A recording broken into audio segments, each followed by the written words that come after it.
مرحبا بكم مجددا في قناتي دواء من الطبيعة. وصفتنا لهذا اليوم هي للسعال الجاف، وخاصة في أيام الشتاء نجد أن البعض يعاني من نزلات البرد ومصاحبة لسعال جاف رغم تناوله لبعض الأدوية.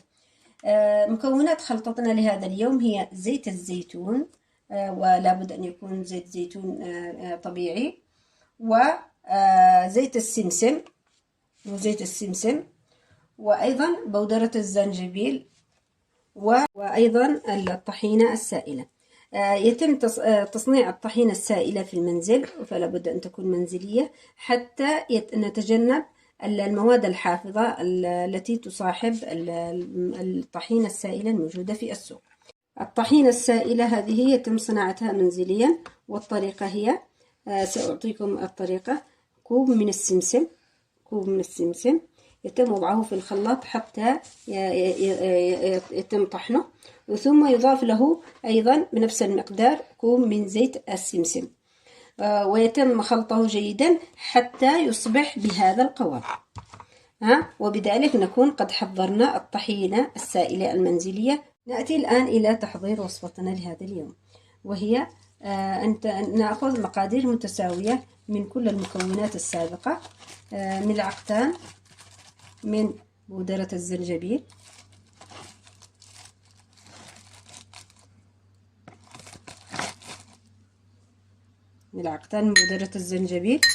وملعقتان من الطحينة السائلة أيضا،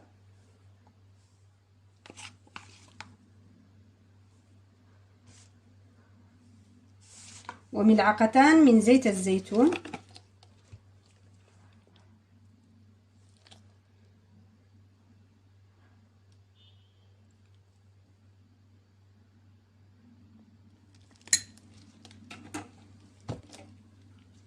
وملعقتان أيضا من زيت السمسم.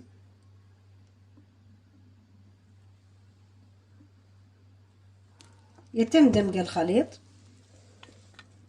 حتى يصبح متجانس القوام، ثم نصبه في علبة فارغة. يتم وضع الخليط السابق في علبة فارغة نظيفة بهذا الشكل، ويتم حفظها في الثلاجة إلى حين الاستخدام.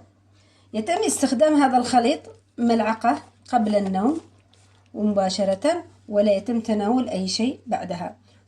نأخذ من هذا الخليط ملعقة قبل النوم مباشرة، ولا يتم تناولها أي شيء بعدها، وملعقة في الصباح الباكر على الريق، ويتم تناول الطعام بعدها بساعة. هذا الخليط لاحظوا معي سوف يقضي على السعال وإن كان جافا، ومصاحب ويطرد البلغم من الصدر، وأيضا لو إذا صاحبه التهابات في الصدر فيقضي عليه بشكل سريع خلال 2 إلى 3 أيام. هذه الطريقة، هذه الوصفة مجربة وفعالة، وكثير من قد انتفعوا بها، فأردت أن أفيدكم بهذه الخلطة إن شاء الله بإذن الله. وإلى لقاء في حلقة جديدة أخرى في وصفة جديدة. تابعوني في قناتي ودونوا ملاحظاتكم واقتراحاتكم.